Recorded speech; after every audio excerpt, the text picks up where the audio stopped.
என்னன்னா சத்யா ஜெஃப்ரி உங்களோட எவிக்ஷன் டைம்ல சிரிச்ச அந்த ஒரு விஷயம் தான். இப்போ அந்த விஷயத்தை எப்படி புரிஞ்சிருக்கீங்க நீங்க? ஆக்சுவலா எனக்கு அது எப்படி இருந்துச்சுன்னா, இப்ப நான் ஸ்டேஜ்லயே கூட சொல்லியிருப்பேன். பின்னாடி ஆனா அது நான் அவங்க 2 பேரை மட்டும் மீன் பண்ணி சொல்ல மொத்த பேரையும் தான் சொன்னேன். ஆக்சுவலா நான் அந்த இன்சிடென்ட்ட சொல்லல. எனக்கு எப்படி தோணுச்சுன்னா, அந்த வீட்ல இருக்கிறவங்க நான் போகும்போது ஒரு சிலர்லாம் அழுதாங்க, ஃபேக்கா அழுதாங்க. அதுக்கு தான் சிரிச்சேன் அப்படின்னு சொல்லி ஒரு வாட்டி சிரிச்சிருப்பாங்க. இன்னொரு இடத்துல வந்து இப்ப என்ன ஜாக்லின் போனன்றதுக்காக ஆடுறேன்னு பாக்குறாங்களா, அப்ப நான் இன்னும் நல்லா ஆடுவேன் அப்படின்னு சொல்லியிருப்பாங்க. அவங்க என்ன ரீசனுக்காக வேணா அது வந்து அவங்க பண்ணிருக்கலாம். அது நான் போய் கொஸ்டின் பண்றதுக்கு நான் யாருமே கிடையாது.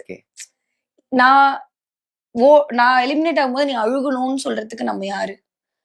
அது எனக்கு நான் அப்படி எடுத்துக்கல. புஷ் பண்ண முடியாது ஆனா யாரையும் அவங்க சிரிச்சாலும் சரி, இல்ல அவங்க அழுதுருந்தாலும் சரி, இல்ல என்னவா இருந்தாலும் அது அவங்களோட